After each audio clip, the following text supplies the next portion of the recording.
There you go. Perfect. Good for you. Thank you. I heard you got it. Yeah, you're welcome. Okay, I've got 10 o'clock. We will begin. This is the April 6th county board meeting. The meeting will be in person via WebEx, phone conference, and streamed live on the internet. Not more than 2 county commissioners will be present in the meeting room. Public may join the meeting via WebEx in person or watch the live stream. If joining the meeting in person, the total number of persons, including commissioners, cannot exceed 10, and social distancing of at least 6 feet will be in effect. The governor of the state of Minnesota is issued Executive Order 20-01 declaring a peacetime emergency and coordinating Minnesota's strategy to protect Minnesotans from COVID-19. On March 24th, 2020, the Pine County Board of Commissioners declared a local emergency for Pine County. Based on these conditions, the chair of the Pine County Board of Commissioners has determined that the requirements of Minnesota Statute 13D-021 Subdivision 1 have been met and is not practical or prudent for all members of the county board to meet in person. Public is invited to join the meeting in person, remotely, by phone, or and then there's the information is online. We will call the meeting to order and rise for the pledge. I pledge allegiance to the flag of the United States of America and to the republic which stands one nation under God, indivisible, with liberty and justice for all. Mr. Chair. Mr. Chair. Yes, go ahead.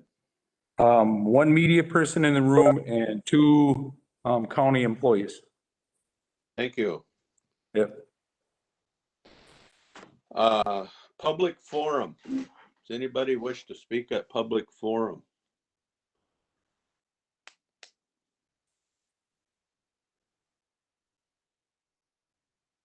Anybody, we got any hands up on electronically? I hear none, see none. We'll move on to the agenda. Are there any additions or corrections to the agenda? Mr. Chair? Yes. Two minor items. On the consent agenda, item number 2, the MOU with the district courts. If the MOU could be amended to make the district court administrator Paul Patterson as the project manager instead of Luann. And then on the commissioner updates, if we could include a statutory update for Commissioner Ludwig to make.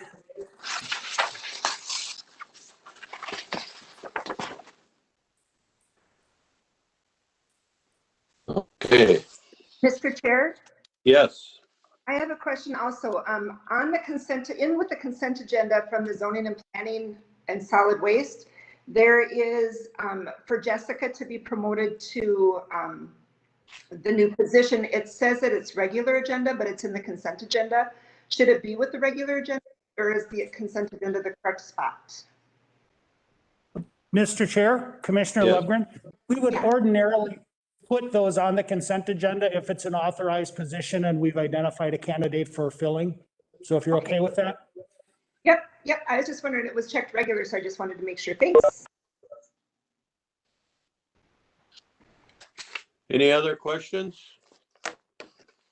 If not, we will look for a motion to accept the agenda as amended. So moved. Oh, Ludwig will second. We got Lundgren motion, Ludwig second. Is there any discussion? If not, the clerk will call the roll. District 4, Commissioner Waldham. Yes. District 5, Commissioner Ludwig. Aye. District 1, Chair Holland. Yes. District 2, Commissioner Moore. Yeah. District 3, Commissioner Lubgren. Yes. Thank you. We'll move on to the approval of the minutes of the March 16th County Board meeting and summary for publication.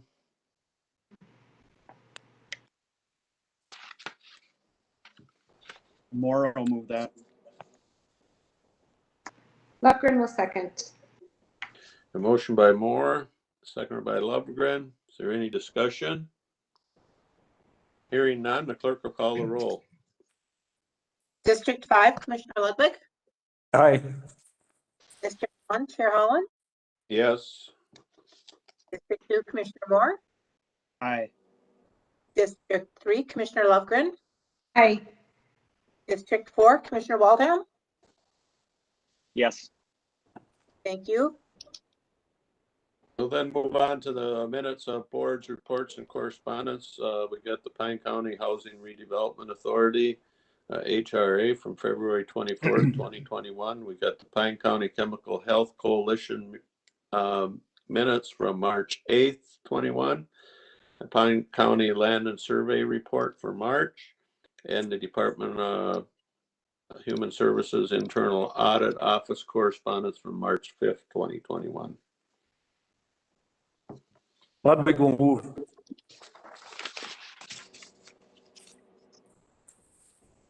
Moore will second. Got a motion by Ludwig, seconded by Moore, to approve those reports and minutes. Is there any discussion? If not, the clerk will call the roll. District 1, Chair Holland. Yes. District 2, Commissioner Moore. Aye. District 3, Commissioner Lovegren. Aye. District 4, Commissioner Waldham.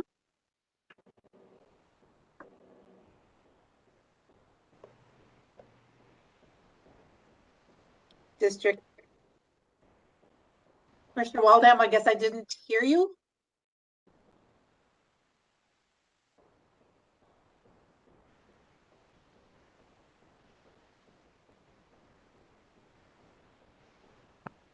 I think you're muted. Oh, we've lost him. District 5, Commissioner Ludwig. Aye. Aye. Thank you. Okay, we'll move on to the consent agenda. You've had that in front of you for several days. I'll make a motion to approve.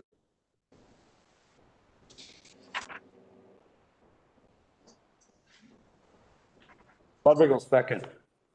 Is there any discussion, questions? If not, the clerk will call the roll. District 2, Commissioner Moore. Aye. 3, Commissioner Lovegren. Aye.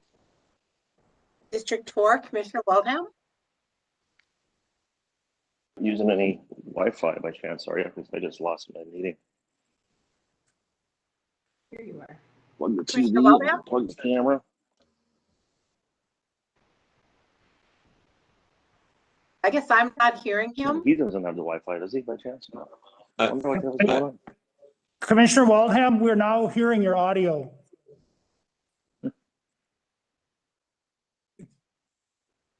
Are you there?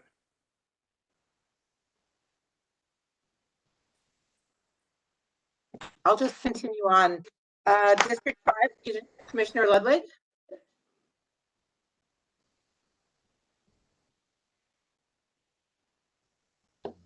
Matt, Commissioner Matt? Ludwig. do you want to vote? Did you say 4 or 5?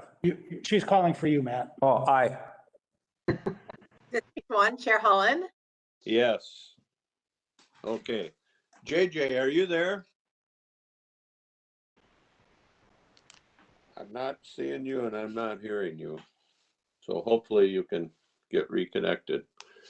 Ryan, are you hearing or seeing him? We are not. He's lost Okay. both audio and he's muted, so. Okay.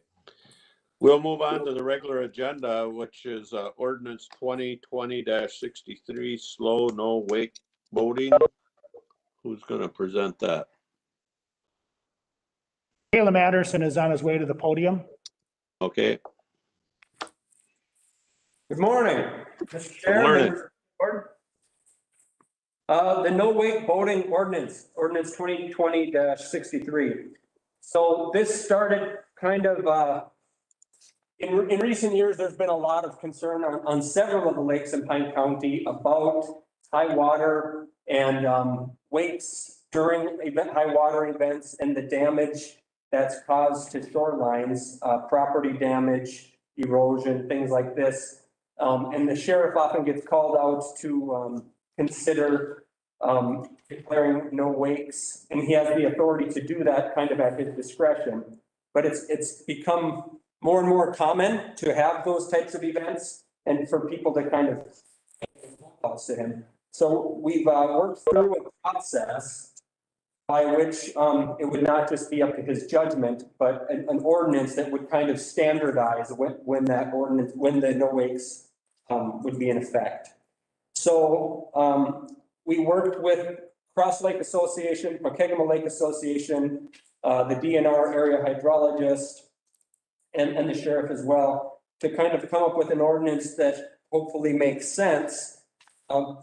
And understanding it's addressing the Snake River between the Cross and Pokegama Lakes as well. We arrived at a standard where we've got really good elevation data and active monitoring of lake levels on Pokegama Lake. And then on the Cross Lake side, there's that Snake River USGS gauge, which is available in real time online.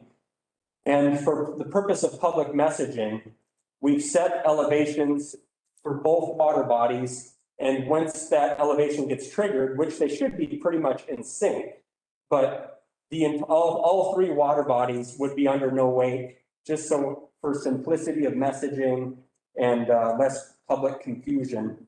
So that's how the ordinance was written. In looking at the data, we expect it to be anywhere from 0. In looking at the last few years of data, we expect the elevations, the water levels to be triggered anywhere from 0 times per summer to maybe 3 or 4. So that's kind of what we can expect. We've had conversations about how to, get the message out there. And there's complications with just having kind of some meter stick out on the lake, and where it's really obvious when the water hits that point on the meter stick, yep, no wakes. And so instead, just because of any signage that you put in the water has some possible damage due to ice movement and all that. So we're proposing as kind of an outreach plan for this, to post signs at the public water or the public boat launches that say there is a no wake ordinance, monitor the Pine County website and social media for notification when that exists. And here's a phone number if you have questions. And so we can work with the lake associations who all have active Facebook and email lists to their memberships to get the residents well informed, as well as the county sheriff's Facebook page is well attended, the Pine City community page and all that. So that's kind of the best option that we can come up with at this time. So for our newer commissioners, there was a public hearing held back in October on this proposal, and we have to have DNR approval in order to adopt the ordinance. We did get that approval. One of the things we had to submit to them was a record of public hearing, kind of showing public acceptability of the ordinance, and that the public responded favorably at the time of public hearing. It was pretty. There was a consensus that a no wake ordinance made sense. Some folks thought that it actually should have been more restrictive, if anything. So that's what we know. So I guess the next step would be for you to consider adopting the ordinance, and then once in effect, the sheriff and I would work together on getting signs posted and notifying the lake associations in public kind of what to be prepared for in the event of high water. Do you have questions for me? Caleb, I have a couple.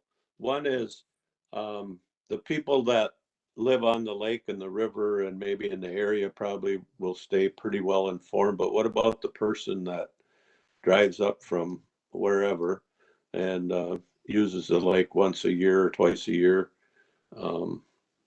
Will there be sufficient signage at the public landings? We plan to post a sign at the landing, but it'll be kind of a generic one that would always be up, that would kind of point people to the county webpage. So it's not perfect. No ordinance is ever perfect. And I think the sheriff understands this to be somewhat also a big part of any ordinance is public education. So, we certainly want to get the word out. And then another option is we do have watercraft inspectors that are funded through the AIS program who are at the boat launches, engaging those boaters. That'd be another avenue for talking to visitors. Mr. Chair. Yeah, go ahead. So Caleb, don't we have some no wake buoys that we used in the past that we put in the river? I defer to Jeff on that. I wonder if they're still there, if they went downstream. Oh, I think, Jeff, do you have any comments on that? I think, is that Jeff Nelson on? well, anyway, we used to have them in we have water patrol or sheriff's patrol people, right? And I believe, And we get a grant for that, I think, every year or two. yeah, So they used to put all the buoys. sure. You know, Right, but the problem that we were hearing, remember during the public hearing, was that without an ordinance, it's really difficult to do much enforcement. And so what this ordinance does is allow them to cite an ordinance that, this is the second time now we've stopped you this weekend, and we gave you a warning the first time. Now you're going to get a ticket because you violated the ordinance. Mr. Chair, Yeah. Caleb, did we do this up north too, or is this the first? Is it Island Lake or Sturgeon Lake that was looking for that? Their lake associations as well, or not? I can't remember. We've been in conversation with them about it, and I think the sheriff has declared no wakes, and he kind of just held that restriction in place because that water level has been so obviously high for so long up on Sturgeon. So yeah, we don't have, the ordinance has not been adopted to cover any other lakes though.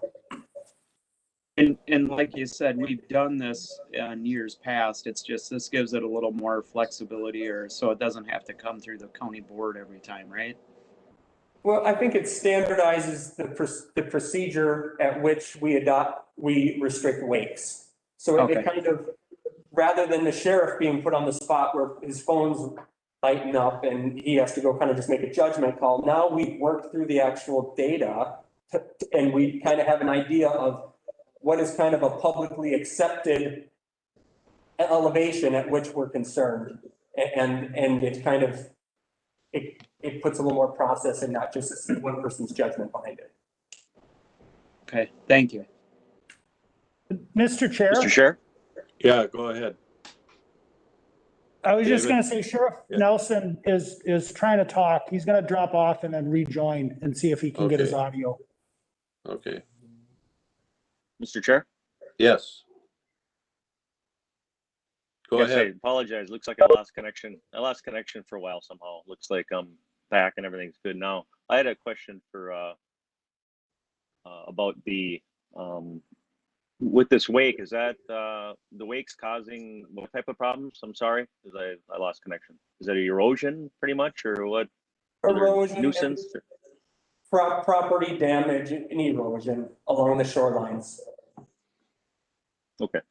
All right. And there's Thank you. been a lot of conversation about how much do you attribute to the wakes, how much do you attribute to the wind? You know, that's something that folks have batted around, but from what I'm hearing, there is a consensus that that the boats pose a significant problem for shorelines and properties. Oh, okay. So I understand the erosion one of the key factors here with this. Yeah. Yeah, okay. All right, thank you. Do you want to see if the sheriff has audio now? You there, Jeff?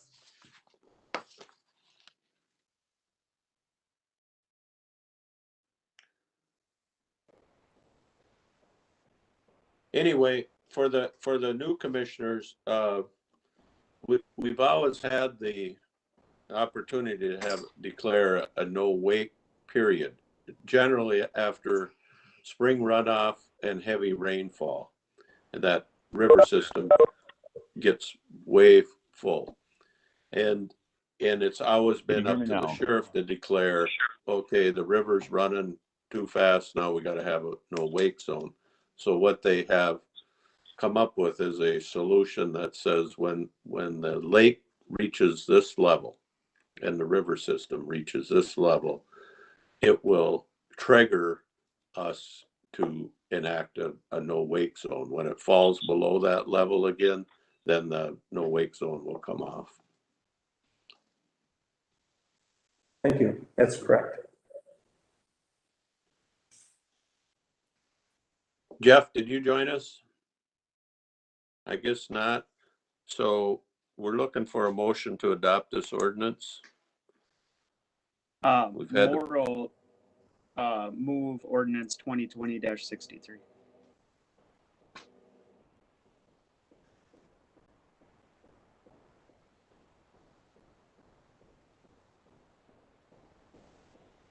Lefferts will second that. and a motion by Moore, seconded by Lovegren. Is there any more questions, any more discussion? If not, the clerk will call the roll. District 3, Commissioner Lovegren. Aye. District 4, Commissioner Waldham. Yes. District 5, Commissioner Ludwig. Aye. District 1, Chair Holland. There, Deb? I'm here. Can you hear me, Steve?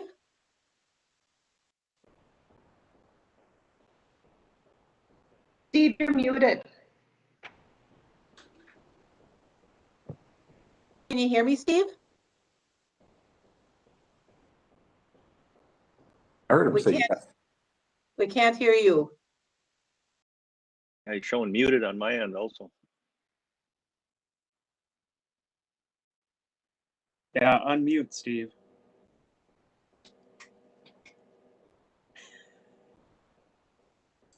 There you go. You're unmuted. Okay. I sometimes you're not allowed to unmute yourself for some reason. Anyway, did you ask me my vote? I did. Okay, yes. And District 2, Commissioner Moore. Aye. Thank you. Okay. Here we go. Technology Committee report. We had a meeting. Josh and I were there. Josh, you got notes on it or you want me to do it? It don't matter. I think Go ahead. the biggest thing we talked about a lot of stuff. We hadn't had a meeting in a couple months. I think it was November or something, last one. So the 911 public safety answering point equipment and service was a big thing. Denise presented that, the purchase and maintenance agreement for the new hardware related to the 911 phone system. E911 funds will be used for the project. Cost about $86,960.82 for hardware and service, with a yearly maintenance of $23,539.65. So the big thing was that's all covered under the grant, or I think it'll all be either covered or recovered. We might have to put a little out, but it'll all be granted back. So, and then Ryan gave some project updates on projects that had been completed in 2020, antivirus deployment in the state courts phone system, firewall upgrade, courtroom technology, camera systems for remote meetings. He also talked about some current projects, including the tax and CAMA stuff, and soft phones for teleworkers, multi-factor authentication, transfer from the AS400 to a Windows-based system. So, and then Rod Williamson from the jail gave an update on the new cameras systems, and it was almost done. They did add a few cameras just because of the COVID-19 that we didn't think we needed, but they figured it would help out. And then what else did we discuss? I think that's about it, ain't it? We did have a discussion, Josh, about how the technology has been deployed and is holding up with all our remote workers. And I think our IT staff needs a big high five for the work they've done to, first of all, we were in a good position to start with. And, you know, we did try some things that maybe didn't work exactly the way we had hoped, but they were able to shift gears. And I think the people that are working from home have really good IT support, and they have the equipment they need to function at a full level. So we feel good about that. The other thing we did discuss too about the technology committee, being the technology committee, we're gonna, even after the emergency orders are over and we can go back to in meeting, we're gonna try to stay remote. Just as, you know, if we have to get together, we'll get together, but we all had the consensus if we should kind of lead the pack as far as remote meetings, and it's been working out pretty good. And Ryan does a great job, him and his staff as well. So we'll see how that goes. With all the technology problems today, or I think it's more of a internet problem, but we're working on that as well. So we'll see. Thanks. Any questions of the technology committee? I think we have to make a motion to approve that contract. Yes, please. Yes, Okay. Thanks, Josh. I will move that. I will second it. Okay, we got a motion by Moore, seconded by Lovegren to approve that contract for the 911 stuff. Is there any discussion, questions? If not, the clerk will call the roll. District 4, Commissioner Waldham. Yes. District 5, Commissioner Ludwig. Aye. District 1, Chair Holland. Yes. District 2, Commissioner Moore. Aye. District 3, Commissioner Lovegren. Aye. Thank you. All right. That moves us on to special committee report on the second amendment committee. Matt, you going to take that? Sure, I can start off. We had our meeting last week and had a pretty, I would say, robust discussion, went around the table. And we came up with this resolution. And then I'm going to submit to the record to Pine County. We have roughly around 500 signatures from petitions around. I didn't count them, but there's quite a stack of people that were supporting us passing this resolution. And I think you've all had a chance to read it, and I think we all stand, you know, with our oath.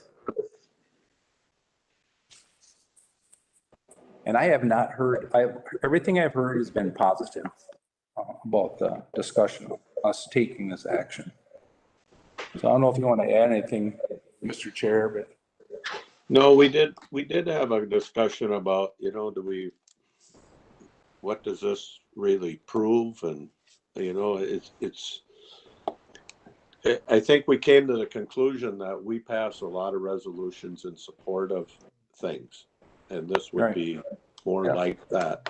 We pass a resolution to support the County Engineer Association or the Probation Association or something. And so we're reaffirming our oath, really. And I think this board is a pretty strong board in defense of the Second Amendment. But some people have expressed that they wanted stronger language in our discussions with the county attorney and research that we've done with AMC and such. I think to go much beyond this, we don't need to have ourselves locked in a lawsuit. And I think this makes it very clear where we stand, and so I support it. Mr. Chair, Yes. I would just like to add, I think when you read this, and it's like back when we were doing our writing in college or whatever, sometimes less is more. And this states everything that needs to be stated and that we back it. So I think that, with that, I will make a motion to adopt this or pass this resolution. we have another comment was that Terry? That was me. I have some discussion on this. Do you want me to wait until there's a second? Yeah, why don't you? Okay. Moral second. Okay, now Terry. So I've done some research on this because I believe that we need to go further. I think we need to do the Second Amendment county resolution. So looking at like Yahoo News and New York Times, there's so many things going on in the federal government right now where they want to do some law changing, and they're talking about doing it as a presidential executive decision because they can't it's a divided Congress with this. And so they're going to be passing an executive order to enact reform, which takes away those rights. So I understand where you're coming from with the fact that the Second Amendment is, we did say that we would support the Constitution. However, we've got people in power that want to change what those things stood for in the past. So then I pulled up the resolution just to what they're suggesting that you use for a Second Amendment county, sanctuary county for the state of Minnesota. And it adds that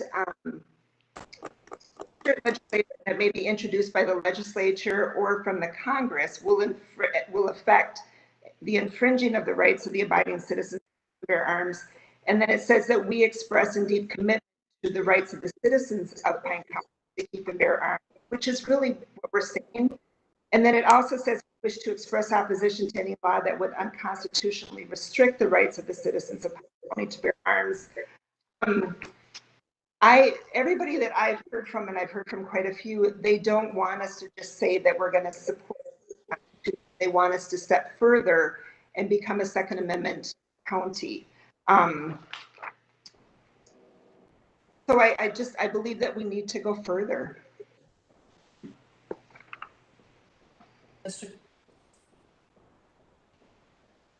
Did somebody have something to say?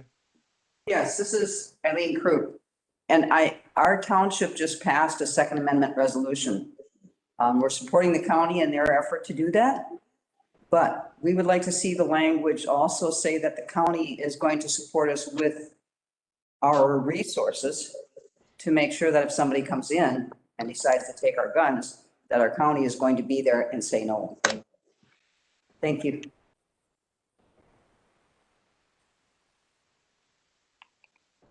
Are there any more comments? Mr. Chair? Yes. Yeah, Go ahead.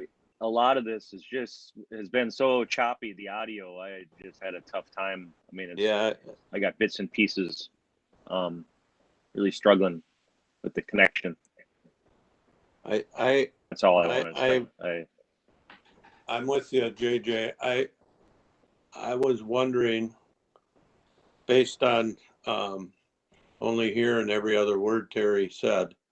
Oh, no, I I liked every other word that I heard. I mean, I think she has some very good points, and also the other lady, yes, but it's so hard to try to piece that together when it's the connection is so poor. I just.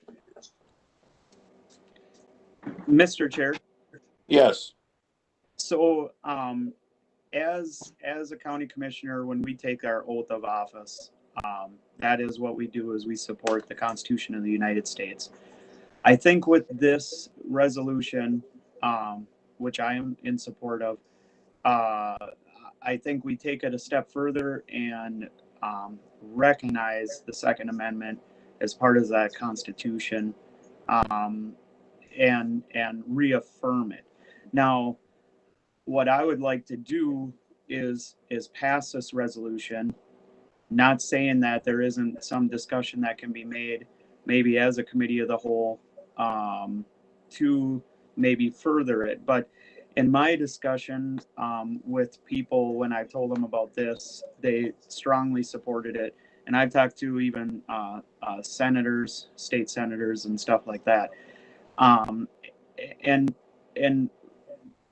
if we, I guess where I'm going with that is we need to pressure our federal and state, guys to put that on there, as far as if they're going to try to do something bigger.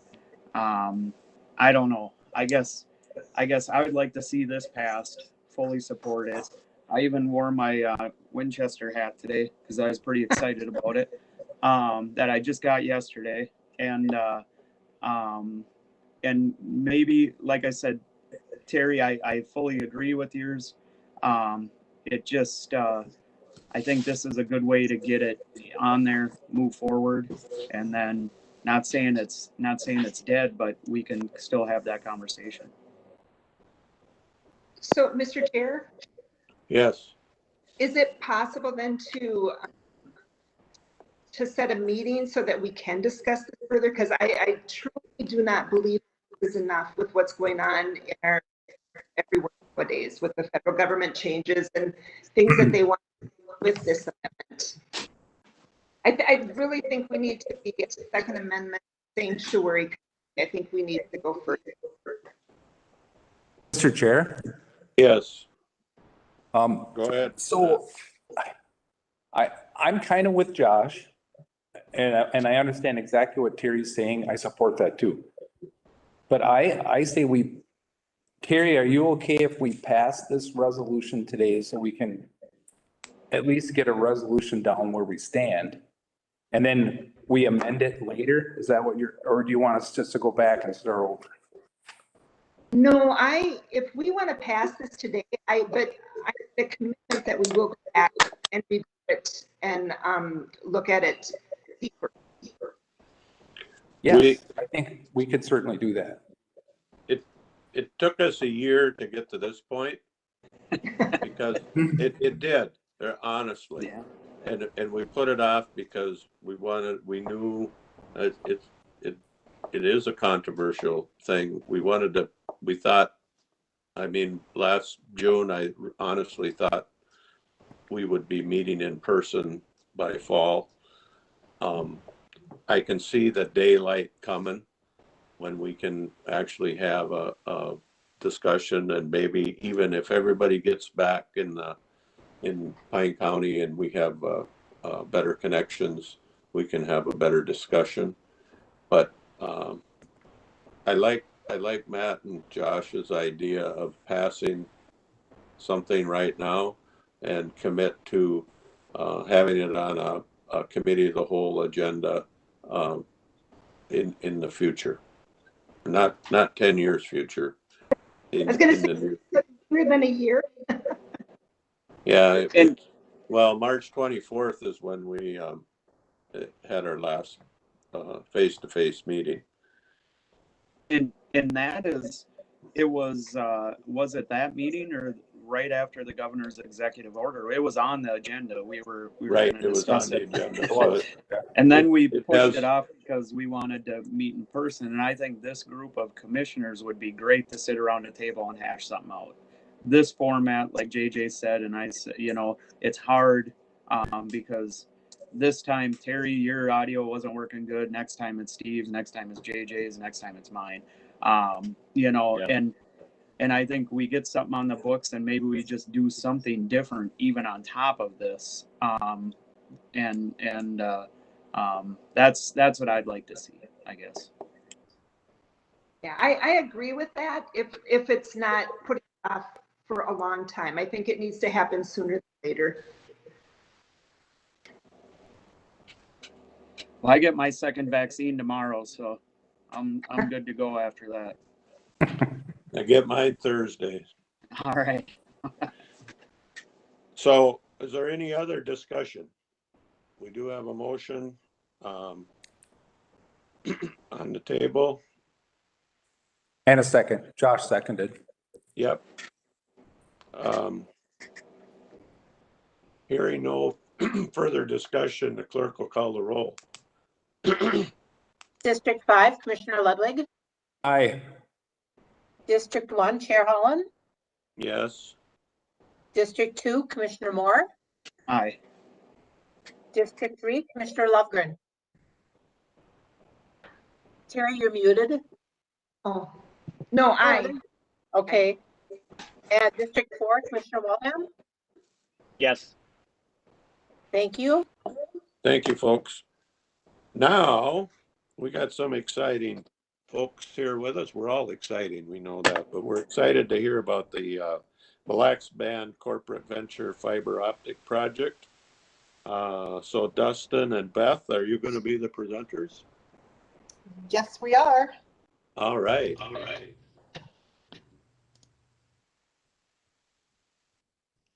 Good morning. Good morning, Dustin. Can you share your screen, please? Yes. Let me see. Great. Great.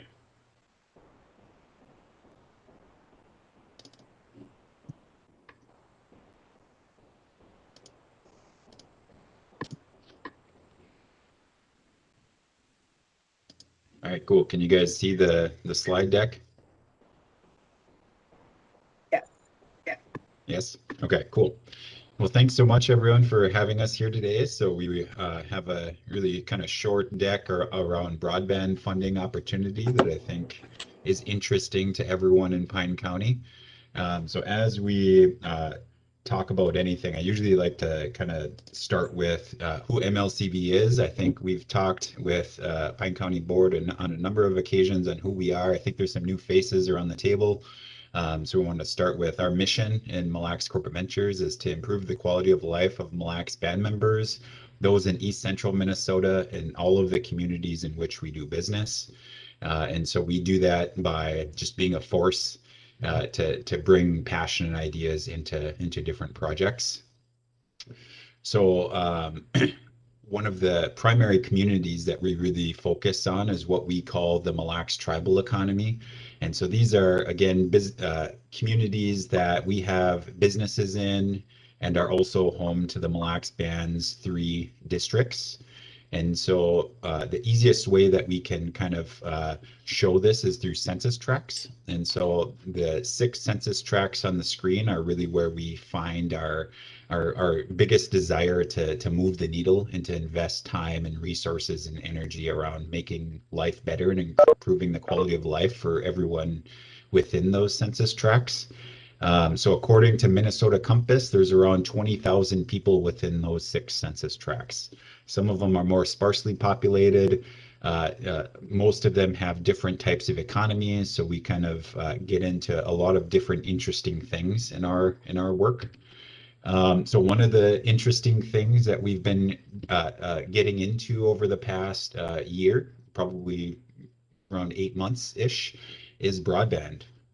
And so I am also a trustee for the Blandin Foundation. So the Blandin Foundation has been in the business of broadband for better part of a decade.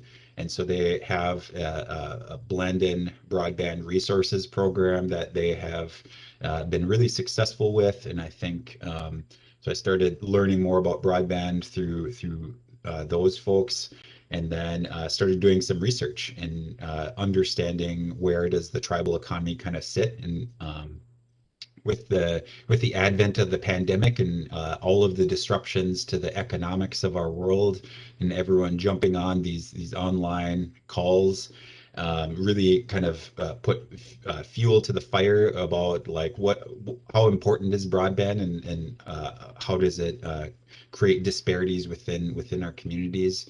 So this is a slide that Blandon has on their website. So it identifies the goals for the state. So for those of you that aren't familiar, this may be new. For those of you that have been talking about this for a while, it's not at all, but there's basically 2 targets for the state of Minnesota. So by 2022, the goal is to get 25 megabits per second download and 3 megabits upload. And by 2026, the state really wants to move communities to 100 down and 20 meg up. And so this image kind of shows all the different parts of the Mille Lacs tribal economy. And as all of you, I'm sure, are fully aware, Pine County has been ranked as number 84 out of 87 counties for the lower of the 2 goals. When you look at the 100 meg down and 20 up, we're even further down the line. And I think everyone on this call is united around the idea that that's not good enough, and we want to do something to move the needle, and we will do something. So there's lots of reasons why why things are the way they are. We can all kind of point to different things and say that's the reason why. Everything from lower population density to the geography, the physical soil condition, different types of providers. Some have cooperatives in their communities, some don't. There's poor broadband maps, and there's lots of challenges that I think allow the condition of our economy, broadband economy, to be what it is. So I'll turn it over to Beth now. Beth. Thanks, Dustin. So Mille Lacs Corp.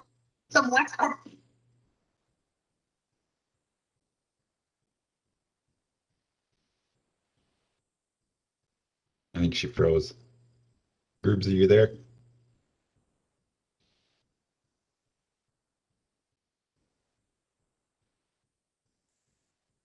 Okay, she froze.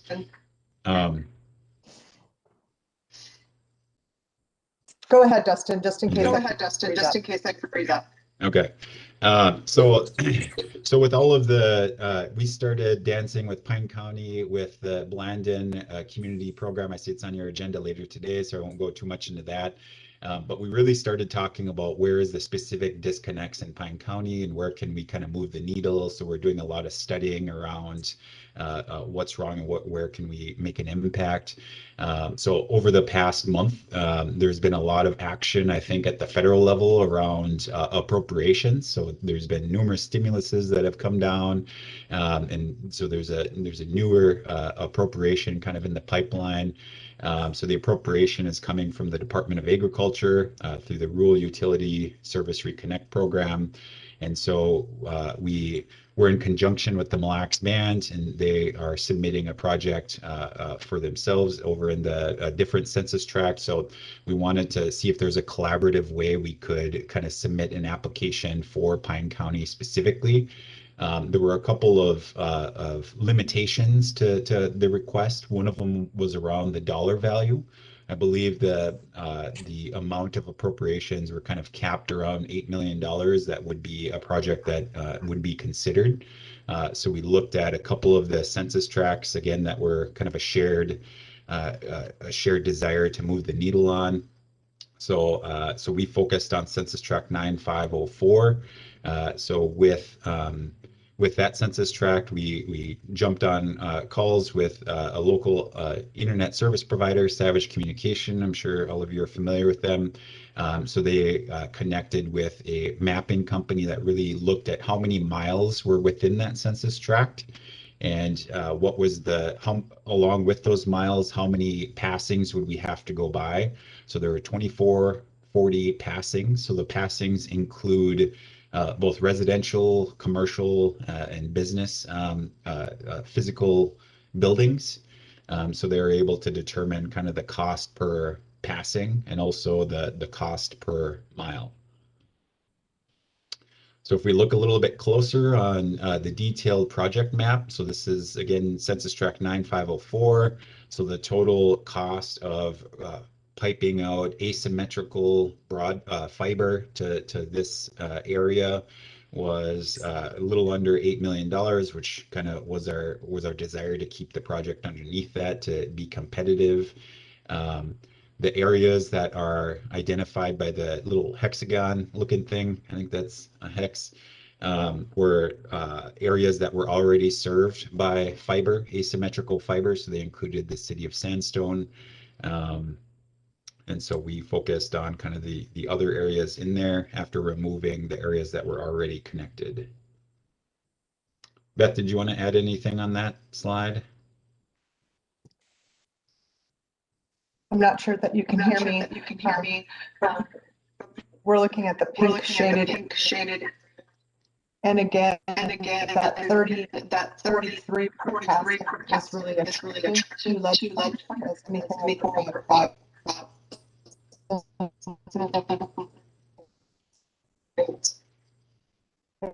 That's something just Thing that they're looking for. that's what your computer. I may have locked up again, Dustin. If you can hear me, you can proceed. Yep. Dustin, I think you'll just have to continue. We get a lot of feedback from Beth. Okay, cool. So that was the application we submitted this past week to Representative Stauber on April 3rd. I'm sure many of you have seen that. So the next phase after that would be really taking a deeper dive into that estimate and project scope. So there are a couple of key things that should Pine County get awarded the $7.4 million, then how would you disperse it out and what are kind of the rules around that? I think there's a greater discussion that needs to be had around affordability. So it's not just putting the lines and connecting a home with the fiber, but there's also, can the person living there afford what's being offered? And there's also kind of the continuation of the blend-in program with the cohort. So we're striving to really produce, I think, a regional plan. So there's surveys going out to gather data on where people are in terms of speed and connectability for broadband, and really finding a way to have kind of this collaborative data collection across all of our little region across East Central. So one of the things that we've been looking at on the tribal economy side that I thought we would share is really, like, we want something that someone that's not familiar with broadband speak that can understand it really, really quickly. And so, and we also wanted kind of a dashboard that could say, are we winning or not? And so this was one that we put together for the 6th census tract. So again, start with the population, how many people are in there, what is the household income of those census tracts, and what is the percentage of poverty? And then from there, there's really, like, we look at it as 3 goals. So of those 20,171 citizens in there, how many of them are connected to some type of a broadband? So that would be, if we could get really granular on, like, let's say there's 15,000 of those that are connected, that would give us a percentage that would show us, are we getting close? Are we getting further, or where's our goal? The second goal is really this idea around fiber being kind of the gold standard. So right now we are already understanding and experiencing that that fiber is important, but even looking down to the future 20 years from now, we don't want to invest in a technology that we have to reinvest in again 5 years from now. So the beauty of fiber is that it has a longer life expectancy than some of the other types of lines. It also has the ability to be able to increase speed as technology kind of increases, so that the infrastructure would still stay in place, and then the speed would be able to improve based on the service provider. So we wanted to track basically the amount of households that are powered on fiber lines. And so I think, so again, on there, kind of putting an easy to read number on there. And then the third is really around affordability. It does us no good if we build infrastructure out to some of these communities and the broadband service that people would have access to is like $120 a month or something that is extremely unaffordable for people that are living in our community within those household incomes. And so when we talk about affordable housing, there's a lot of data around there that the federal government and many developers define as what affordable is, and that's actually 30% of a person's income. So if you look at what the incomes are in the tribal economy, if you take 30% of that, take that number and divide it by 12, that's what people should be paying in rent in order to live a good life. So with broadband, we were thinking the same thing. What's the research out there that says like here's what broadband should be at if it's considered affordable? So again, creating kind of a metric around what that is and how close we are to achieving that metric, I think would be really cool, not just for the tribal economy, but all of our region and especially Pine County. So I think that was kind of our presentation there. Let me get out of this share screen.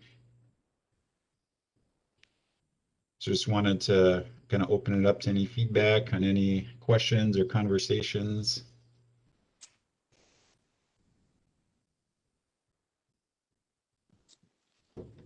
Thank you very much, Dustin. Thank you very much, Dustin. We've got something feeds back whenever I talk. I don't know what the problem is. Anyway, thanks for your presentation, and we have supported that your endeavor in a couple of ways, and so we did get a call out of the blue from a lady that is connected with the other side of the political spectrum than Representative Stauber, and we sent them your information, so because they also want to make sure something happens in East Central Minnesota. So thank you.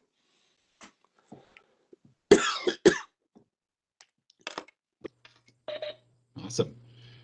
Thank you.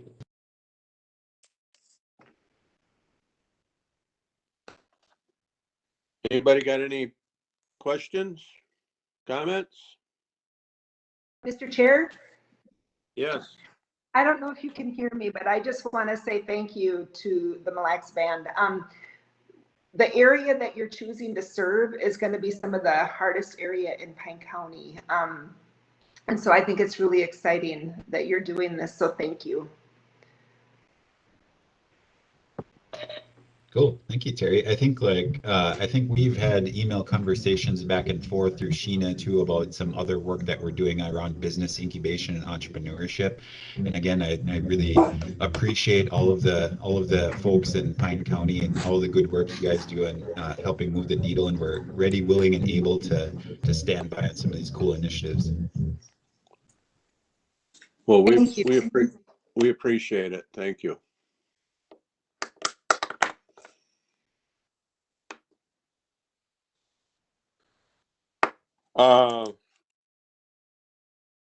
We'll move on then to dependent care flex spending increase for 2021.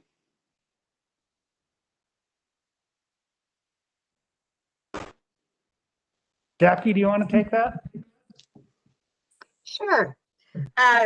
Through the American Rescue Plan Act, there was a provision that allowed employers to increase the pre-tax limit for dependent care flexible spending just for 2021. And it would allow us to increase the amount from $5,000 to $10,500.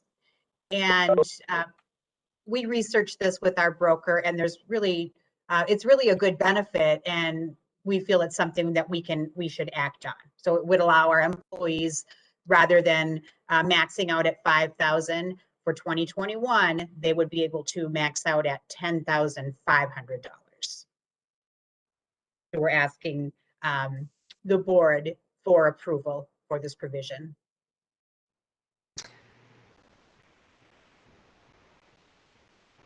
Mr. Chair, Yes. I think it's awesome. So I will make a motion to accept that or to pass that. I'll second. And just for clarification, I got a motion by Lovegren, seconded by Moore. It's all the employee's money anyway, right? Correct. Yes. Any more questions, comments? If not, the clerk will call the roll. District 1, Chair Holland. Yes. District 2, Commissioner Moore. Aye. District 3, Commissioner Lufgren. Aye. District 4, Commissioner Waldham. Yes. District 5, Commissioner Ludwig. Aye. Thank you. Okay, we'll move on to the shoreland management ordinance amendments.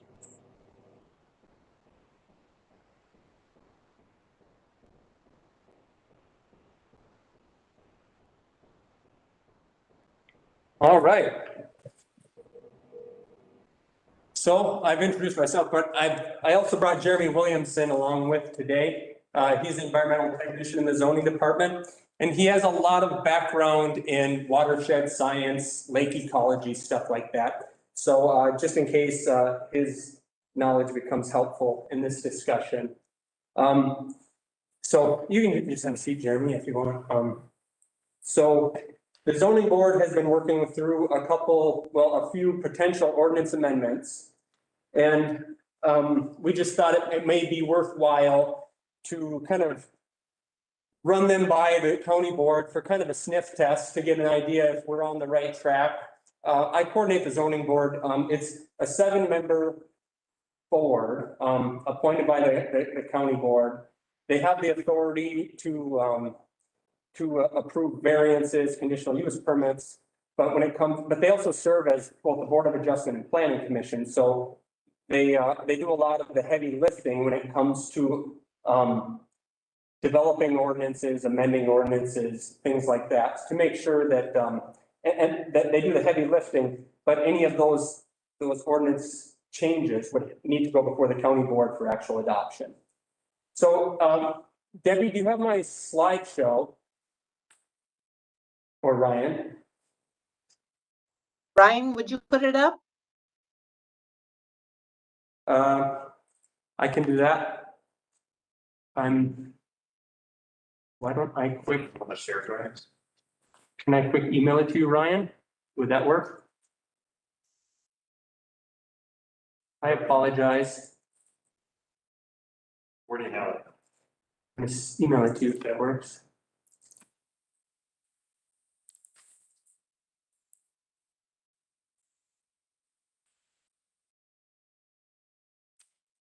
I'll also send it to David.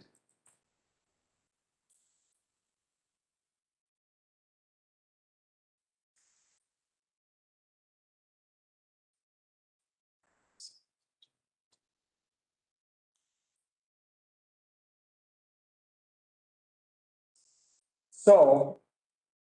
You got it, Ryan, or want me to do it? Oh.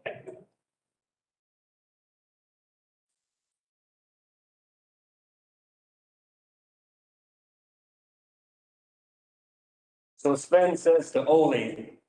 Yeah, I'm just kidding.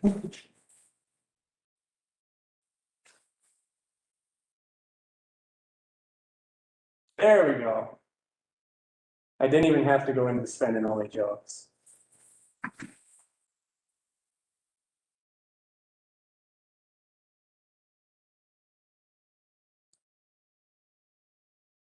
All righty. Yeah. There we go. I'll just let you know when we need to advance slides. So the shoreline management ordinance was adopted back in, I forget if it's 1991 or 1993. It's a set of state rules for shoreline areas. It's all the land area within 1,000 feet of public water lakes, 300 feet of certain rivers and streams, and a 100-year floodplain. So that there's a set of state rules, and the responsibility to administer and enforce the rules is kind of passed down to the counties. Townships and cities have the authority as well to adopt that set of rules. So we've been doing this a long time. And in 2016, there was a significant batch of amendments to the ordinance, basically, which most of those things were really just kind of keeping us up to date with the state rules. We have to be as restrictive as the state rules. We can be more restrictive. We cannot be less.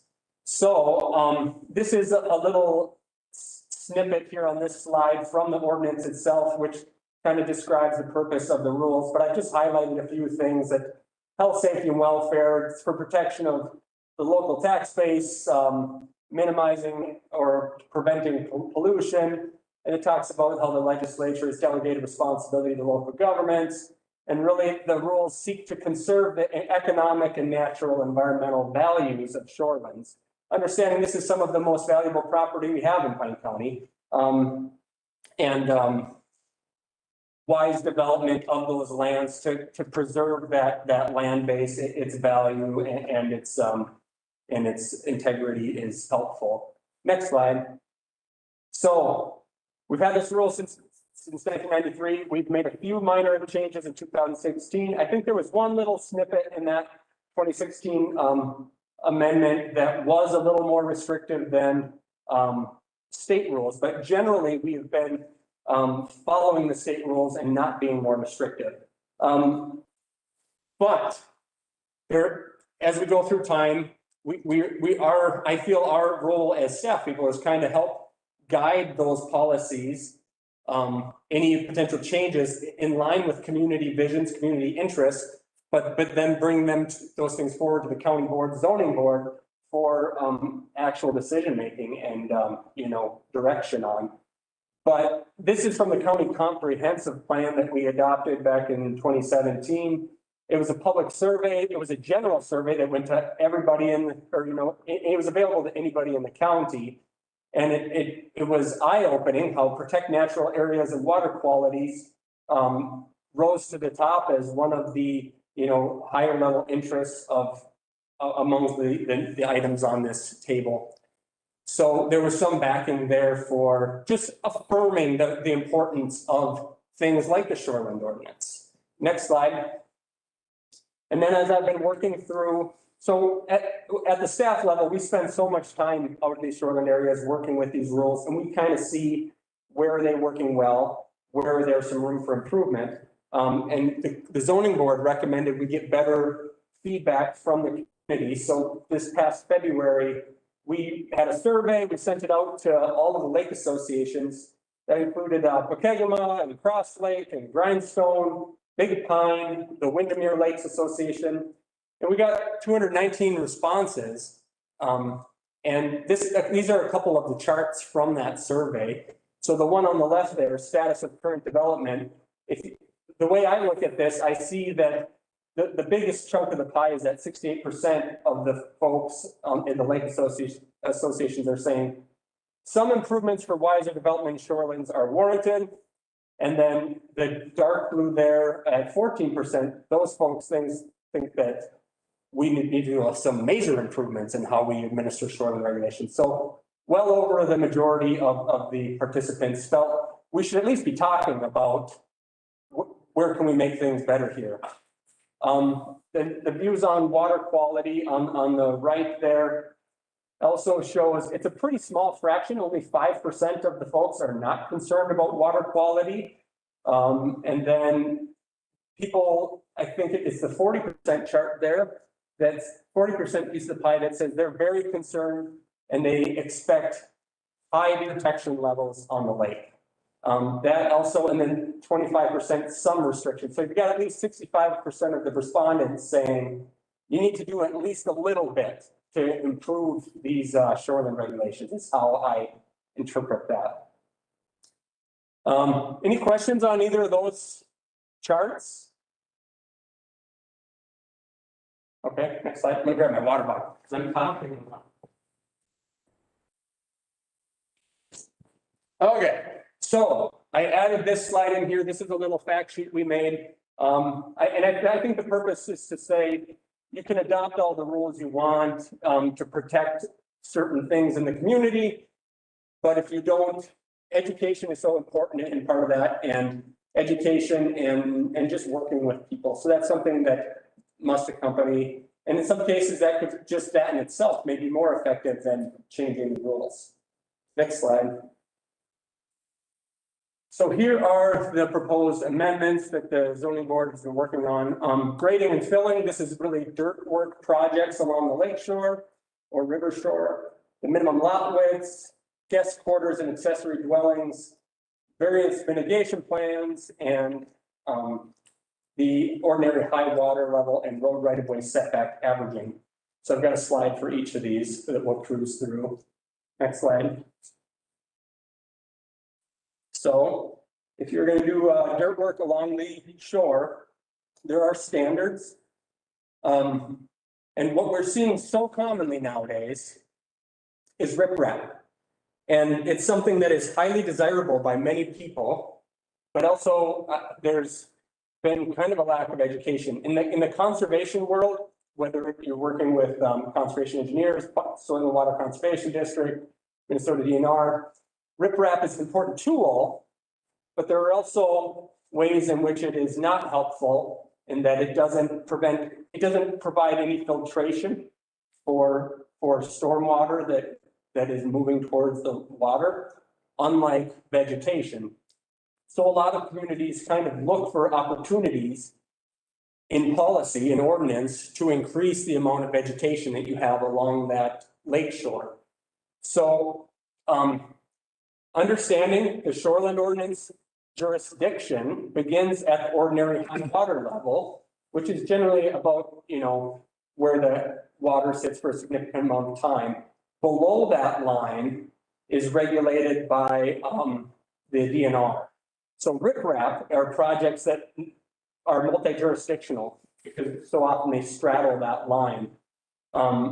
So the goal here was really to mimic the DNR regulations, because what we find is the DNR has one individual that, it enforces the rules for, 2 or 3 counties. And there's just so many projects that we thought it would be less confusing for the public just to have a little bit more uniformity on standards. So this actually makes it such that you cannot install riprap except for where there is demonstrated erosion and it's needed to correct that erosion. And this is something that we've been thoughtful and careful about, just noticing how popular it is. And as you just add rock and cover all of that shoreline habitat, it is something that uncontrolled years into the future would be one of those things that there's nothing left. Why did we just cover it all with rock for decades and decades? And then let's see. Yeah. Any questions on that? Okay, next slide. And this is similar, the grading and filling in sections. It's becoming more common to want beach sand blankets, and these are similar to riprap, where they straddle that ordinary high water level. The state has rules below the ordinary high, we have rules above, and we're seeking to be more consistent with the state rules. And basically, the state acknowledges that if you don't have a sandy beach natively and you're introducing sand to that area, it doesn't stay there. It washes out. The state rules only allow you to place it once or twice. You can't put fabric beneath it. And that sand essentially coats the aquatic plants, spawning grounds and stuff like that. And it's damaging to water quality. So this language basically prohibits beach sand blankets within the shore impact zone, which is half the building setback. Contained sandboxes not exceeding 32 square feet are allowed without permit. So it's a really way, so you can still, you know, the kids can make the sandcastles and all that, but we're not going to be just covering that, that near shore area with sand kind of consistently. Do you have anything that I'm missing on these thoughts, Jeremy? Not yet. Okay. So that's everything I believe for the grading and filling section. Any questions on that? And again, this has already been recommended by the zoning board. And then we would have to go get a DNR approval before adoption of any of these things. And then we'd also have to hold public hearing. But if anything that is just not sitting well, we want to hear that from you sooner than later is kind of what we're after. So the next slide, minimum lot widths. So this is another one where we've simply followed the minimum standards required by the state for all of these years. And there was a couple of years ago where we had a residential platted development proposed along Cross Lake Road. And all the neighbors showed up and they thought we were nuts to allow these lots to be created at 75 feet wide. So the ordinance kind of, it has, depending on the classification of the water body, whether it's a recreational development lake, that's by the letter B there, or general development lake, you can see that the standards can be different.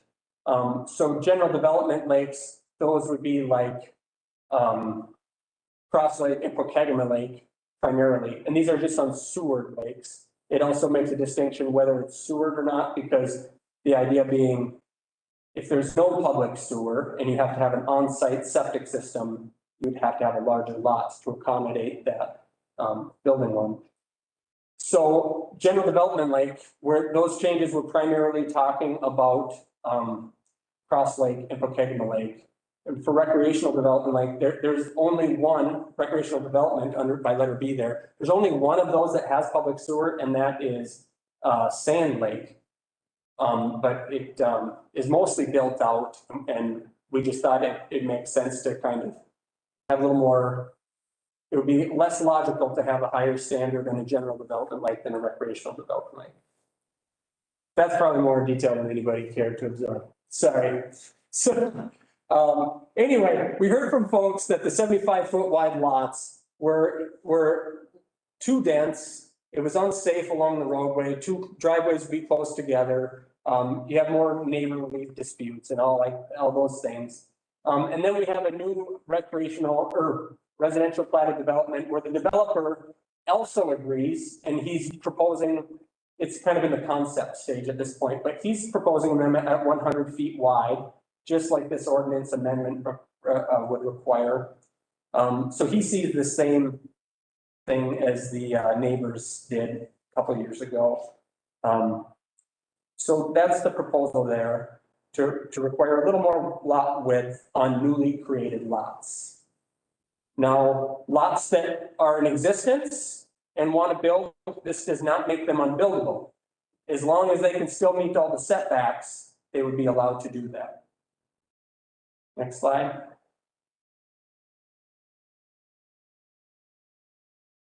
Guest quarters. So this is, and this I think is maybe a little less less impactful than some of the other things, where it's becoming increasingly popular to build a garage with an apartment in it. And in the ordinance, there are requirements for guest cottages, where if you want to have like, you know, a guest cottage, which is secondary to your principal dwelling, there are standards that limit the size of that guest cottage. And it's, the square footage is limited, the height is limited, and then you have to have a certain amount of lot width. And the purpose is really to limit the density of how many households are occupying that lakeshore and the density of the development along the lakeshore. So the question came up of how do these garage apartments fit into that? Because oftentimes that apartment is in the upper story. And this is really, this would actually make things a little less restrictive, where it would allow those guest, it uses the term guest quarters instead of guest cottage. And then they're not limited to the height requirements and things like that. And it's seeing value in the idea of housing some of those property improvements, the garage and the, you know, the guest bedroom or guest apartment. It's seeing value in putting those under one roof as opposed to multiple structures. Next slide on that. And Caleb? Yes, please. Those guest cottages, you know, we've talked about parents haven't allowed, you know, build a little guest house for your parents to live. And everybody seems to think that's a acceptable thing that people should do. But as parents age out of those, and now you have this guest apartment or guest house or guest garage apartment, and then somebody offers you $700 a month to rent that, what happens then? So I think this is a little bit different than what you might pursue for an ordinance in areas away from lakes and rivers. And the difference being that there is a threshold for lot width and area and how big that guest cabin can be in the shoreline area, where we really wouldn't have authority to have things less restrictive.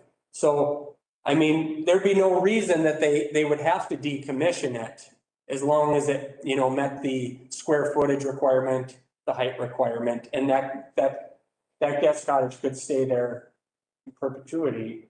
Also, things like campers are allowed in the ordinance as well. So if it would be a park model or something like that, there could be opportunity there as well. So if it was something where, okay, what if the person says, we want to move my mother-in-law in here into a small cabin, but, you know, for one reason or another, it's not permitted. Maybe the lot's too small, maybe there's too much impervious surface. There would be a variance procedure for that, I guess, is the other opportunity. I don't know if that answers your question. Oh, you're muted there.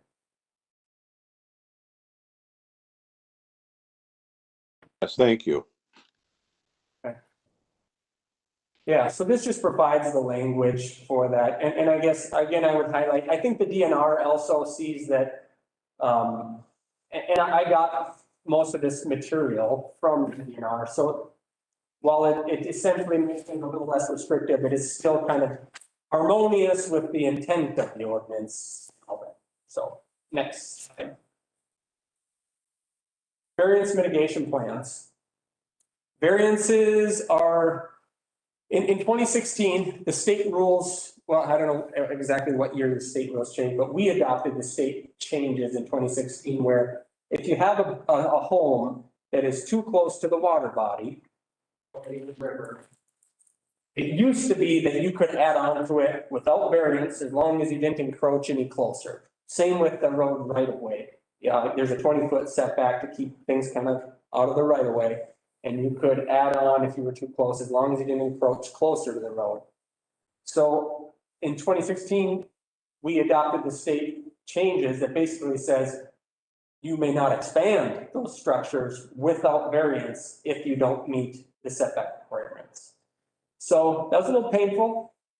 There's a lot of folks, particularly as we're watching baby boomers who want to move to the cabin, and it was built in 1930, and it was built 40 feet away from the lake. Now it's got to be 100 feet, and they got to make it accessible, or the kitchen isn't big enough for full-time residents. And that's a statewide trend that people are wanting to, you know, occupy these places full-time. So whether we like it or not, they have to go through the variance process for those types of requests. And our zoning board has been pretty good about processing those and, you know, as if you can provide just good justification of why you can't meet the requirement. They've been very thoughtful about in processing those.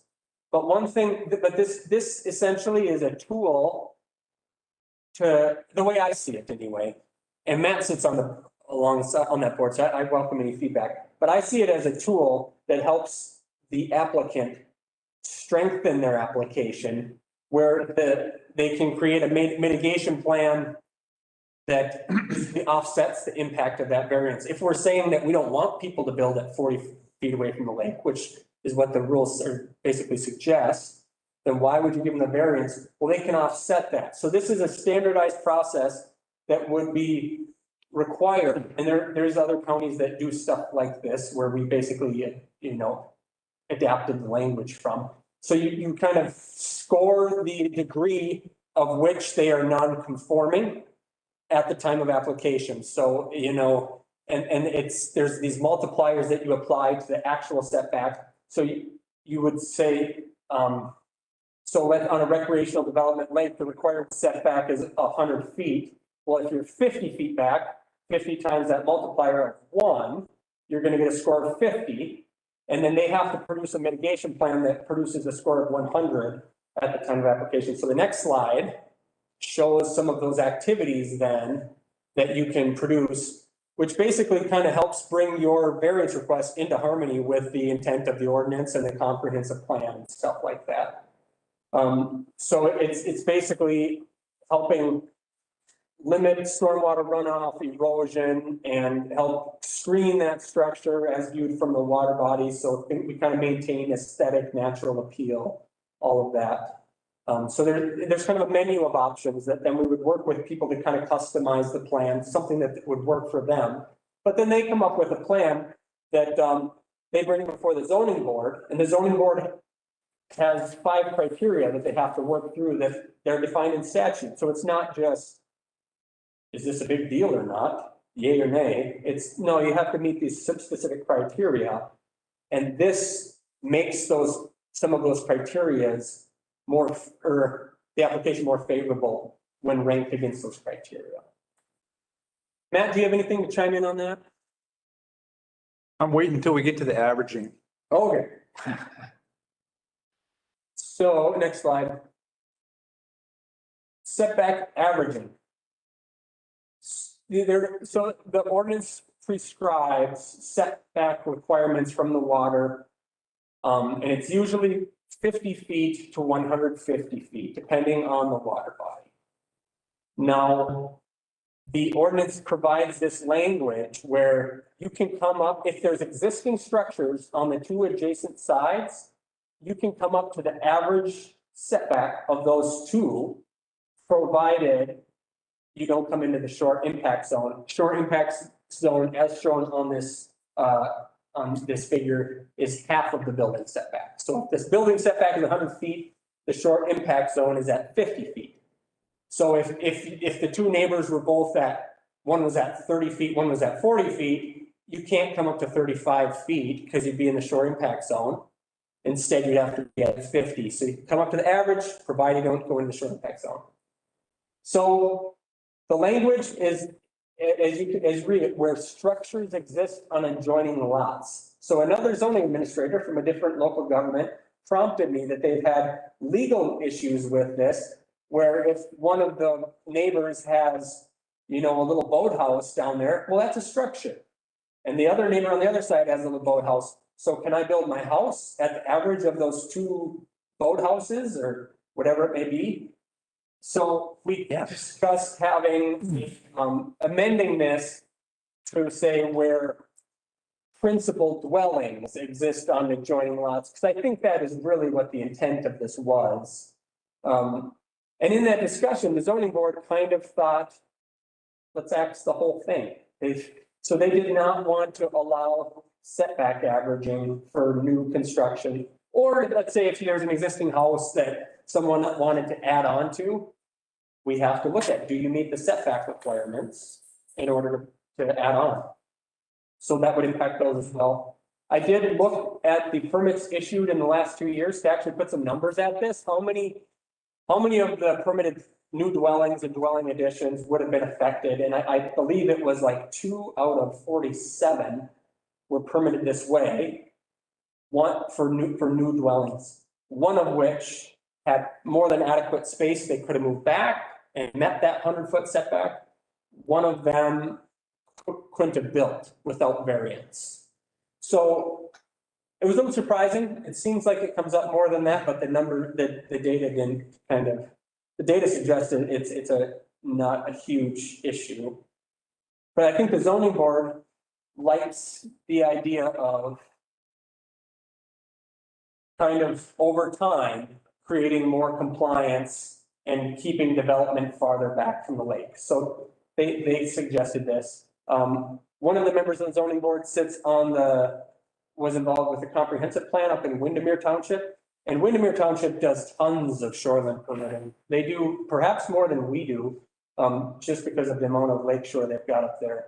And they had, in their comprehensive plan, this was one of the recommendations they had as well. So it's not like it's, a crazy idea that only this group would have come up with or anything like that. But anyway. He's on the fence with me, isn't he? He's on the fence with me on this one too. Sure. So Matt thinks that this is a little bit, yeah. So, Mr. Chair, a question. So the DNR allows averaging. And my concern is we create lots that people can't build on, which is going to affect our county. And I've had 2 complaints recently from contractors who they want to do additions but their building is it's already there. It's been there since 1890 on one of them. And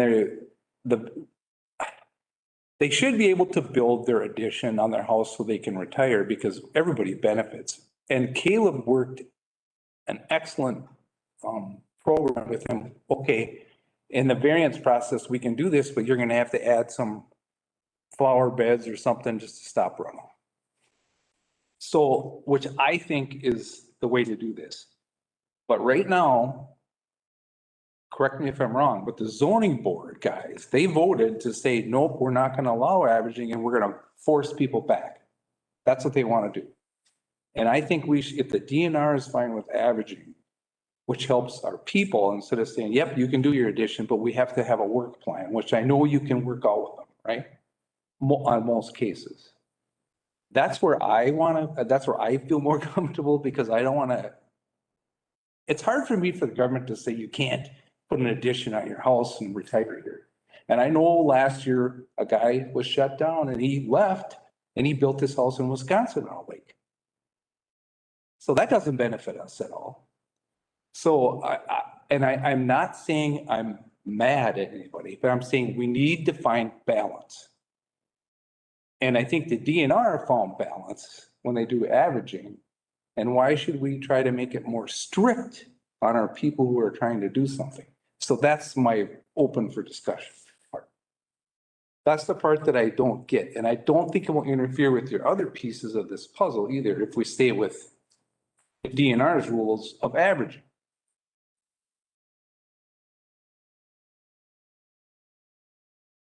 So I guess if the county board kind of agrees with Matt that it seems like maybe that is a little bit over the top, and it's something that you all can chew on. We could it could simply be struck from the list of amendments. There could also be options for, can you allow the averaging except where it is utilized, you must have a mitigation plan or something. And then you've also talked about folks who have been permitted since back in 1993 through setback averaging. What happens to those if they want to add on? where, you know, can you afford those things that now become non-conforming, the opportunity to add on without variance and all that. So there's, I think you have to still do what they're saying. You still can make a plan with them and make that landowner understand. But what I really don't know why we would try to be more strict than the DNR to stop people from doing something on that land. Unless it's site specific for some problem, you know, but that's where I need help. Chairman? Yeah, well, I have some technical aspects of that. I understand where you're coming from also and allowing people to do what they need to do to retire. I do get that. The mic for those guys. Yes, sorry about that. So what I was saying is that there is actually a technical reason to not allow it. I think you still can. Caleb just presented this variance process, and where I came from, we had performance-based shoreland zoning. So in order to do whatever it is you were doing, it was based off a runoff curve number, which was vegetation type, soil, things like that. In that whole process, I went through, we picked a lake and we measured every square inch of impervious surface on average for structures, and we moved things forward, we moved things back. I used the P8 stormwater modeling software, and then I used some other software. And between the two softwares, the difference between being at 50 feet from the lake and 100 feet, by moving back 50 feet without any of the mitigation that we talked of, there was a 60% reduction in phosphorus load to the lake. It blew my mind, because when I was doing it, we went through this process and I thought, I'll be 1-2% and nobody's gonna care, but I ran it several times and P8, I believe it was 60%. I'd have to go back and find my models and look. So from the technical aspect, I think that's maybe why it would be. I do think there's ways around. I agree with you. There is mitigation that can happen. And with mitigation, as you can see from this list, kind of vegetation is king. But the technical point of that, I think, is why you would maybe take a step back and take a little harder look at it. And that's it, unless there's. Well, I just get to why even have a variance process if you're not going to let somebody, you're not going to have a variance anyway, right? So variances are made so we can help people make something happen on a property. That's just my simple understanding. And I think that's where we find the balance. And I think the DNR kind of found that, but I think, yeah, I understand you might have to mitigate something, say, we'll let you do this, but you're going to have to change something down here. I think that's fine. You know, but at least they can have their house, a place to live and retire or something. And I don't know where we're at. I just think that's where there's room for a lot of discussion versus us saying nope, you know, and they drive people away from the spot too, you know. I'll leave it at that. You know, that's just my position. I agree with Matt. I'm sorry? I said, I agree with you, Matt. Thank you.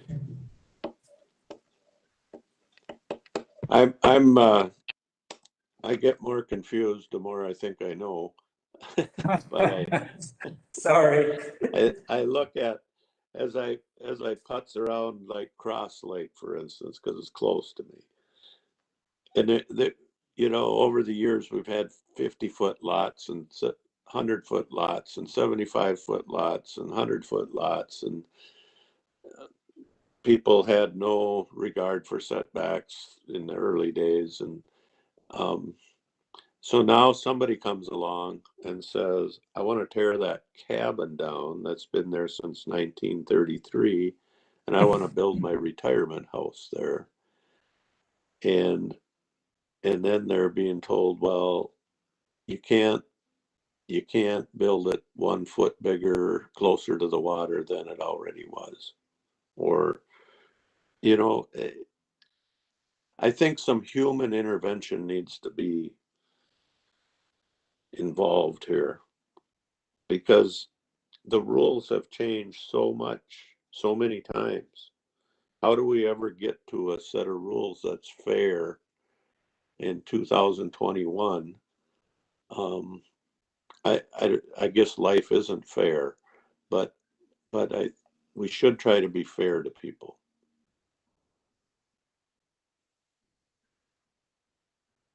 And I think if the concern is conservation, I think you can achieve conservation in a way, if you're thoughtful, you can achieve that in a way that still allows people to build what they need to build. Yeah, I don't think there's any question that we want to keep the lake clean, the rivers clean. That's the resources forever, right? We don't want to be polluting them, but I think there's a way to make it work. I think so too, and I don't know the way. I honestly don't know the way. Mr. Chair? Yes, Terry. I have a question also, Caleb, on lot size. So you were saying that if they had owned the property prior to, when the new restrictions came in, say they had a 25-foot lot or whatever it would be, that they would be allowed to build on if they could meet the restrictions that were set. However, that was a lot that was there from way back when, and they can't buy any land after that. So then we're telling somebody that they can't utilize the property that they've had for a long time. How does that actually work? And you might have cut out just enough that I think I got you. For the lot width requirement, there's a provision in the ordinance that allows you to build, even if your lot does not meet the required lot width, provided you can meet all the setbacks. So I think that compounded with this slide that's showing right now could be difficult on folks, but that on itself, I think I would not expect that would affect anybody's ability to use their property. The one thing is, we did look at, in order to build a guest cottage, you do have to have duplex lot size. So there would maybe be some places where they could build a guest cottage today, and after the adoption of the rules, they maybe could not. That could happen. And I don't know that that's not deliberately what we want, but that's kind of how it works. But that's one nuance, and I'd have to look at the numbers, but there's not a lot of guest cottages that get permitted. So it's also a concept of how big of an issue is it really? I don't know. So I've taken a lot of phone calls over the years from people who, Windermere is a really prime example with that. They owned a lot and it was the right size when they purchased it and everything was good. And then they went to build on it and they were told that they couldn't. So all of a sudden they had property that they couldn't utilize, that they've been paying taxes on for years. And it was really frustrating for them. And that's one of the things I'm concerned about with this also. Yeah. I would take any anecdotes, how do I say this kindly? Anecdotes from Windermere Township. They've struggled with their enforcement of ordinance requirements up there. I would take some of those anecdotes with a grain of salt. Unfortunately, can I jump in real quick on that? Please, thank you. Okay, this is Kelly Schroeder, County Auditor Treasurer. Maybe this is where you were going, Caleb, but just because the lot size does not meet current lot size, so it was made a 75-foot lot and now a 100-foot lot is what's required, that does not make it unbuildable. What would make it unbuildable would be the setbacks. And so I just want to make sure that's clear. Us making the lots bigger now doesn't make all those old lots unbuildable. That was what I was trying to say. Thank you.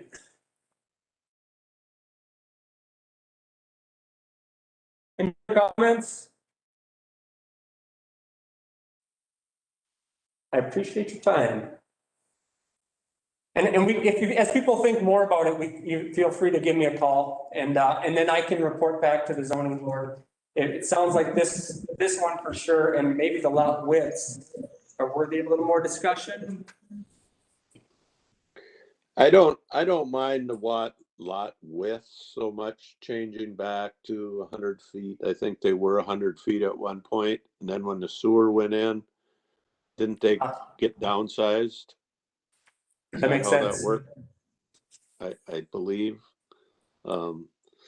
Anyway, but setback thing is needs some more work, I think, is what I'm hearing. Thank you. Caleb, you guys are doing a great job. It's not that, it's just, I get pushback from people working, out there too.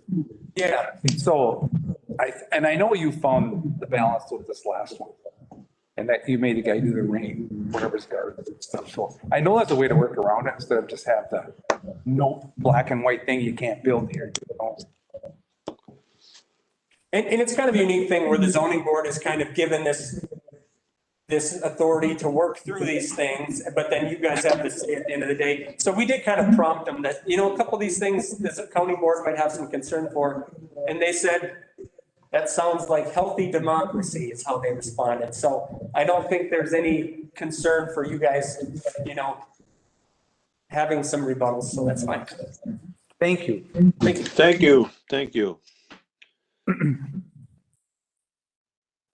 We'll move on to legislative update. Mr. Chair, Yep. the legislature was in Easter recess last week, so there is no update at this point.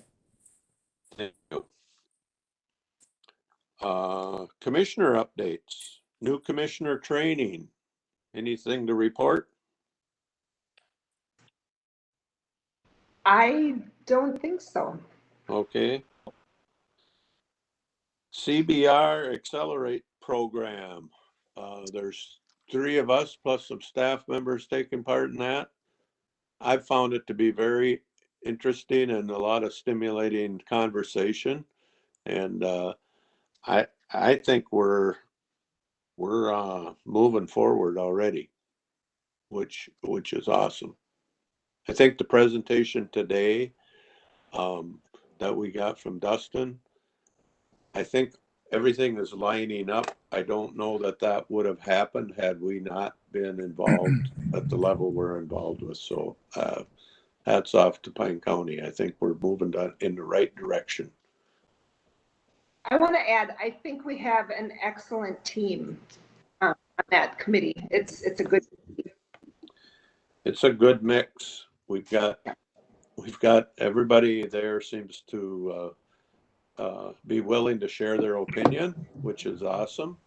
And nobody seems to be stuck in a box as this is the way we have to do it, or I'm going to take my ball and go home. So I appreciate that.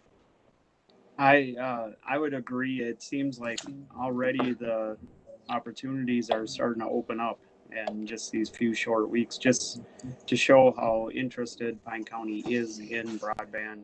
Seems like it's got a lot of stuff already buzzing and already talking. So hopefully we can get something rolling here. So. Arrowhead County. Yes, thank you, Mr. Chair. Yeah, we met on March 17th. I'm gonna hit some of the legislative highlights because it's always my favorite. Of course, the bill was being heard the week after, or the next after our meeting, but the Health and Human Services payback portion we were all worried about. It sounds like everybody's on board that we're not going to be on the hook for that, but I don't think it's finalized yet. But it sounds like we're not going to be on that. And it sounds like the CPO thing we talked about still is hanging in there. So it might, because there was, we saw the memo last time where there was reduction, but that's still hanging in there. The mental health initiative is a top priority with both House and Senate. And then there's a tax forfeit blight bill that's going through again. And then I think we heard about the tax court case that was happening with where they were overtax. Well, it came in 10% higher, which is not good for the counties that were affected by that. They're gonna have a bigger hit than they originally planned. And I think that's pretty much it. It was just, of course, the county roundtables are always fun, but I was gonna talk to Caleb, and I'll just throw it out there. Aiken County had Commissioner Nemi reported that a motorcycle group bought like 160 acres that went up for sale. Just some guy bought it. And then they put a motorcycle club in there. And of course, right where they put the people around it were like in $400,000 and $500,000 retirement homes. And it is just, he said it's taken him 50 hours a week handling the complaints that are coming in on this group, which is interesting because that could happen anywhere in a big rural county like ours too. But that's pretty much it on that. So.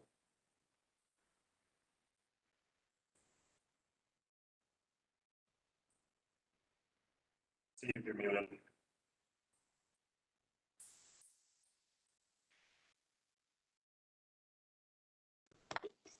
Teleconference. We had a meeting with Senator Smith's office. Terry, you were there, right?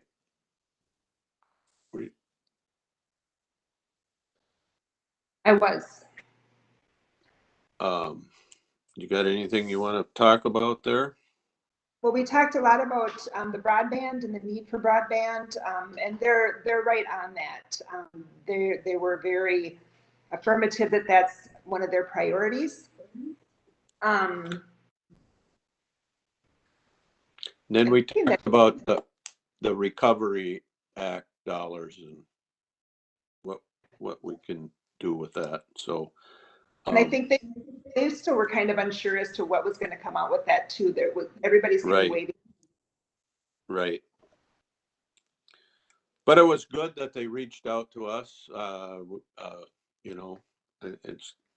It's good to have a lot of our fingers on a lot of those pulses. So anyway, yes. Thanks Terry for doing that.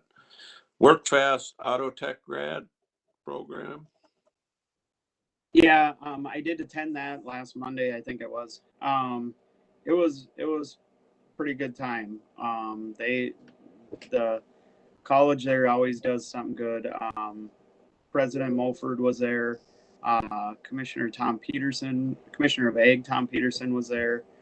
So they gave a few words, both of them, and then I did talk a little bit. And a lot of thank you towards Pine County was done.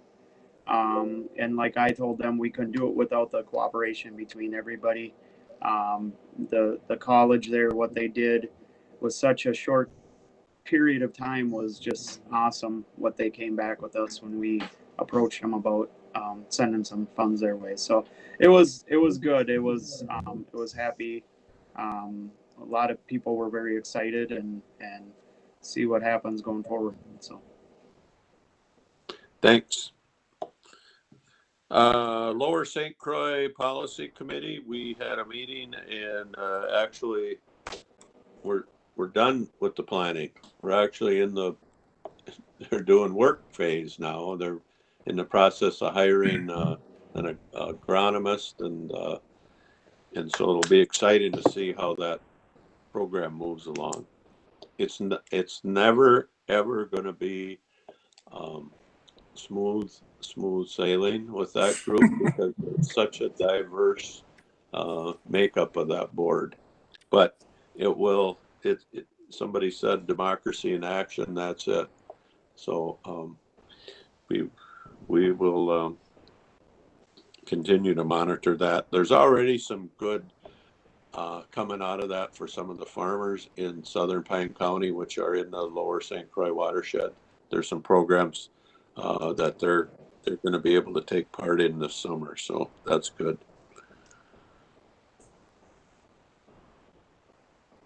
Minnesota Rural Broadband Legislative Day.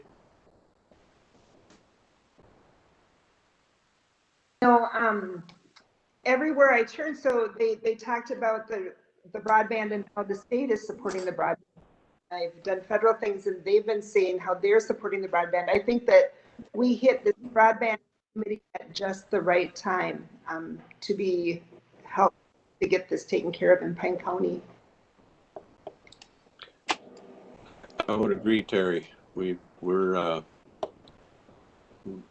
everybody's noticing those that really need some broadband help. So I think we're in the right track. NLX was canceled. Township officers meeting. Terry and I were there. I thought it was a good meeting. I told Terry the disappointing part to me is, there's 33 townships and some of the larger townships have kind of dropped out of attendance. So, it's if you look at the representation of all the townships, you get numbers there, but the number of people that are represented is small. I agree. But they're the people that are there are passionate about what they do, and we're always there to offer assistance to whatever we can. So we appreciate what the townships do for everybody. Matt, you got a update on HRA? Yeah, I do. I'm gonna start with, we had a regular meeting on March 24th, and Claudia Bloom was, welcomed and introduced, and she's gonna be a great addition, I think, to that group. And then it was pretty much a general meeting until we got to the part where the city of Sandstone Representative Kathy George was there, and she offered to HRA at that meeting that the city had put a purchase agreement on the North Court Apartments. And part of the deal the city was working on, but somehow something changed in their plans, but they offered to sell it to the HRA board, which ensued a lot of discussion. So the building itself is a 4 1-bedroom, 4 2-bedroom with 8 HUD vouchers attached to it. In any event, that meeting ended with organizing another meeting the following week on the Friday, the April 2nd, with the owner of the building and the city and the HRA board, and then Dave, our county administrator, Dave Mankey, jumped in to help add a lot of resources to this thing. So we had that meeting on the 2nd, which I thought was a really good meeting. And I think the HRA board is very interested in grabbing this as a housing project. The problem with it is with the contract that it sits with right now, with HUD and the government, is that through 2024 or some fiscal year 2024, it has to be attached to a nonprofit.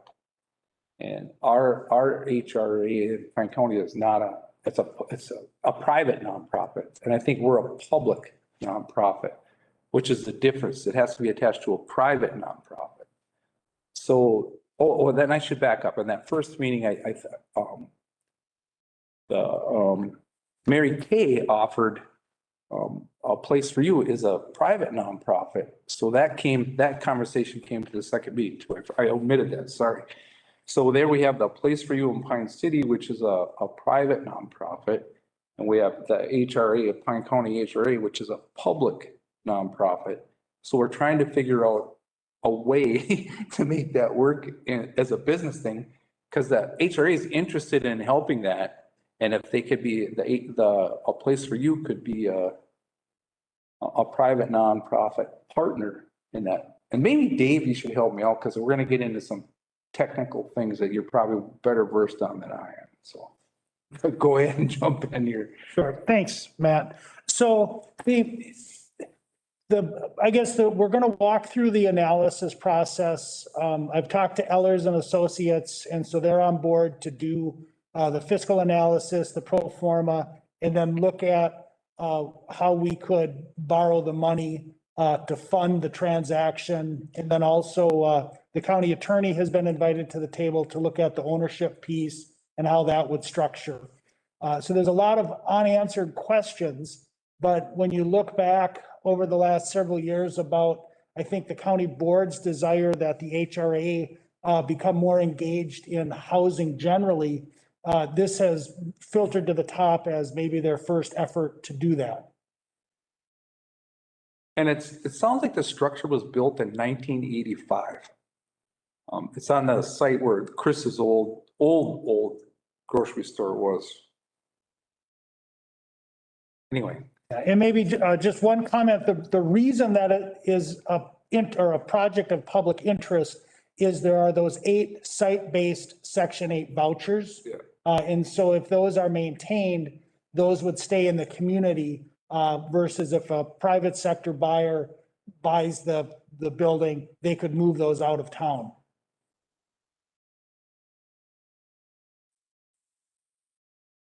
And they have dollars attached to them from the federal government. And I don't understand that process, but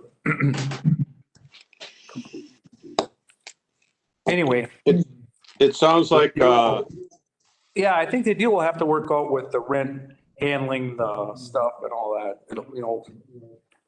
So we'll see how it goes. well, it sounds exciting. Yeah. Thank you. Yep. Any other reports? It's been pretty nice out, Mr. Chair. It has been. I think we should be out.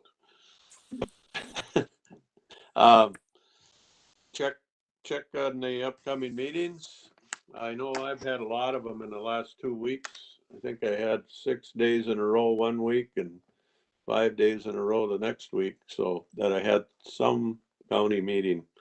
So anyway, I do not see any other business that needs to come before the board. Have a safe trip home, Terry, and we'll see you when you get here. With that. Hey, when's JJ, when you coming back? Never? Real soon. No, I'm finishing up my work here and I'll be home shortly. All right. Oh, okay. Take care, everybody. Okay. My Ryan. Have a good day. Yeah, we'll declare the Have a good meeting day, adjourned. Take care. Thank you. All right. Bye-bye. Thank you. Do we need to sign Thank that you, Steve. paperwork? Yep. Do you care what color we use? Blue? You want blue? I think, let me check. No, that's not, that's black. Debbie, Yes, And then- Steve? I have to be in town at 2 o'clock, sign some papers at the bank. So after that, I will run up to the courthouse. Okay, I'll see you then. Okay. Thank It'll you. be 2:33, somewhere in there. Very Bye-bye. good, Steve. Yep. Yep, bye-bye.